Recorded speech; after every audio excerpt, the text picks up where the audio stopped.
નમસ્કાર દર્શક મિત્રો, આપ જોઈ રહ્યા છો સાજી સમાચાર.live। હવે જોઈએ અગત્યના સમાચાર।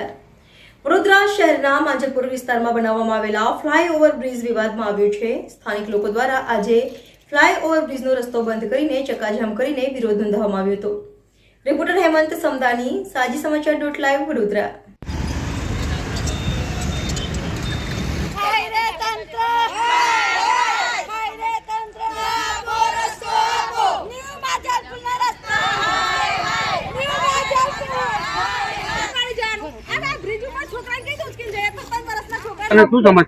માંજલપુર વિસ્તાર છે, ખોડિયારનગર 232 રેલવે ફાટક છે અને સાહેબ નવો બ્રિજ ઓપનિંગ થયો છે, કાલે જ ઓપનિંગ થયો। તૈયારીમાં ફાટકના રસ્તા બંધ થઈ જાય। અમારા બધા બાળકો રેલની એ બાજુ ટ્યુશન, સ્કૂલ પ્લસ નોકરી વાળા બધા, ચલો માનો કે ઉપરથી બધા ગાડી વાળા જાય પણ પેદલ ચલાવવાળા કેવી રીતે જશે? અમારો પ્રોબ્લેમ સોલ્વ કર્યો। બંને દાદર એક જ સાઈડ પર બનાવે છે લોકો, તો અમારે જવાનું ક્યાંથી? અમારી માંગણી છે કે દાદર બનાવો કાં તો અહીંયા ફાટકેથી જવાનો રસ્તો ચાલુ રાખો। સજનબેન વિજયભાઈ પરમાર। આ ખોડિયારનગર વિસ્તાર છે, 232 રેલવે ફાટક। અમારે અહીંયાથી જવાનો કોઈ સાધન નથી અને આ ફાટકે બંધ કરી દીધી છે। અમારે 1 કિલોમીટર લઈને ફરીને જવાનું, અહીંયા કોઈ દાદર છે નહીં। અમારા બાળકો બધા પેલી સાઈડે જાય છે આંગણવાડી, અને ટ્યુશન બી ત્યાં જાય છે। તો તારામાં જવું તો જવું કેવી રીતે?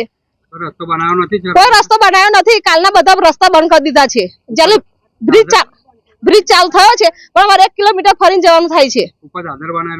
એક જ સાઈડ નો દાદર છે, આ સાઈડે દાદર નથી બનાવ્યો। ના, નથી બનાવ્યો। અમારે દાદર જોઈએ કે અમને અહીંયાથી જવાનો રસ્તો બી આલે છોકરાને।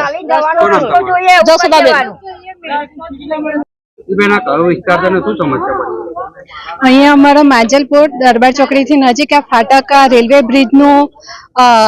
બ્રિજનું ઓપનિંગ કર્યું તે સારું જ છે અમારા માટે, પણ એના માટેનો કોઈ વૈકલ્પિક રસ્તો નથી। બ્રિજ જેવો ચાલુ થયો તેવા બંને ફાટક બંધ કરી દીધી, તો અમારે સિનિયર સિટીઝન હોય તે લોકોને વ્હીકલ થોડા આવડે, તો એ વૃદ્ધો સિનિયર સિટીઝનો છે તે કઈ રીતે અહીંથી જાય?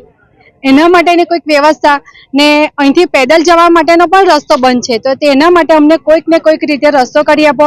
ને દાદર પણ એક સાઈડ મૂક્યો છે, તો બ્રિજ પરથી તમે આ સાઈડ દાદર મૂકશો તો એ જશે, બંને બાજુથી વ્હીકલ આવતા હશે તો એ લોકો ક્રોસ કરીને પણ પેલી બાજુ જવું હશે તો એ લોકોથી નહીં જવાય। એટલે કોઈક આયોજન વગર એમને એમ કર્યું છે, તો આયોજન કરીને અમને વ્યવસ્થિત રસ્તો કરી આપે, એ જ અમારી માંગ છે।